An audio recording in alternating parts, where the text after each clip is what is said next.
Family suffer అయింది కాబట్టి ఇంకెవరు అలా సఫర్ అవ్వకూడదు అన్న.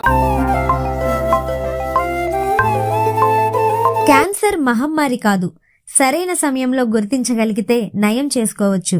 అయితే ఈ క్యాన్సర్ బారిన పడి ఎవరు ప్రాణాలు కోల్పోకూడదని నడుం బిగించారు ప్రభుత్వ ఉపాధ్యాయురాలు సునీత.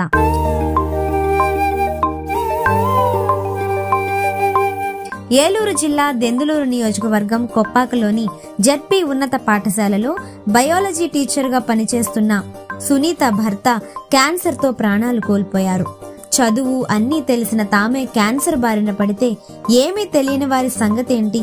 క్యాన్సర్ పరీక్షలు చేయించుకోవడం అంటే ఖర్చు గురించి వెనకాడుతున్న వారి పరిస్థితి ఏమిటి అని ఆలోచించారు. నా పేరు ఎన్ సునీత. నేను ఈ స్కూల్లో కొప్పాక జెడ్పీహెచ్ఎస్ లో బయాలజీ టీచర్ గా పనిచేస్తున్నాను. ఇలా నా హస్బెండ్ డివి చలపతిరావు గారు క్యాన్సర్ తో చనిపోవడం వల్ల ఆయన స్మారకార్థం ఈ క్యాన్సర్ క్యాంపెయిన్ నిర్వహించాలనిపించింది. అందువల్ల తానా వారి సహకారంతో గ్రేస్ క్యాన్సర్ ఫౌండేషన్ సౌజన్యంతో ఈ క్యాంప్ ని ఇక్కడ నిర్వహించాలని నిర్ణయం తీసుకుని చుట్టుపక్కల గ్రామాలందరికీ కూడా ఉచిత క్యాన్సర్ టెస్టులు నిర్వహించడం జరిగింది. ఈ ప్రభుత్వ టీచర్ తన భర్త స్మారకార్థం తానా సంస్థ సహకారంతో ఎంతో ఖర్చుతో అత్యాధునిక టెక్నాలజీ కలిగిన ఎక్విప్మెంట్స్ తో ఫ్రీ క్యాన్సర్ టెస్ట్ క్యాంపును తన ఉద్యోగం చేస్తున్న ఏలూరు జిల్లా దెందులూరు నియోజకవర్గంలోని కొప్పాక జెడ్పీ హై స్కూల్లో ఏర్పాటు చేసి ఆ పరిసర ప్రాంతాల్లోని ప్రజలకు ఉచితంగా ఎంతో విలువైన క్యాన్సర్ టెస్టులు చేయించారు. క్యాన్సర్ అందరికీ కూడా చాలా వరకు 4th స్టేజ్ లోనే బయటపడుతున్నాయి. ఇవి 4th స్టేజ్ లో బయటపడటం వల్ల లైఫ్ స్పాన్ ఎక్కువ లేకుండా పోతుంది. ఇది ముందుగా గనక చేయించుకుని అవేర్నెస్ ఉండి ముందుగా గనక చేయించుకుంటే 1-2 స్టేజెస్ లో గనక బయటపడితే ఈ వీళ్ళకి లైఫ్ స్పాన్ ఒక 20 years వరకు పెంచడానికి అవకాశం ఉంటుంది.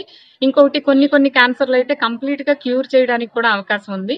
ఆ ఉద్దేశంతో ఇంతమందికి టెస్టులు చేస్తే ఒకళ్ళిద్దరినైనా సేవ్ చేయగలిగితే గనక ఆ విధంగా సేవ్ చేయగలిగితే గనక చాలా బాగుంటుంది అన్న ఉద్దేశంతో ఈ టెస్టులన్నీ కూడా చేయించడం అది జరుగుతుంది. అంటే మేము మా ఫ్యామిలీ సఫర్ అయింది కాబట్టి ఇంకెవరు అలా సఫర్ అవ్వకూడదు అన్న ఉద్దేశంతో మా వంతు సాయంగా ఏదో ఒకటి చెయ్యాలి అన్న ఉద్దేశంతో ఈ టెస్టులన్నీ నిర్వహించడం జరుగుతుంది. ఇక్కడ చేసేటువంటి టెస్టులు ఏంటంటే random blood sugar, BP, BMI, తర్వాత mammography, pap smear, next oral test, HPV test, తర్వాత క్లినికల్ ఎగ్జామినేషను, ఎక్స్రే, ఇవన్నీ బయట ఒక్కొక్క మనిషికి వచ్చి 20,000 to 25,000 అవుతాయి. వాటిని ఇక్కడ ఫ్రీగా చేయడం జరుగుతుంది. ఇప్పటికీ 140 మందికి చేశాము. ఈ సేవలని గ్రామీణ ప్రాంత ప్రజలు వినియోగించుకున్నారు. ఈ పంతులమ్మ పెద్ద మనసుకి అంతా హర్షం వ్యక్తం చేస్తున్నారు.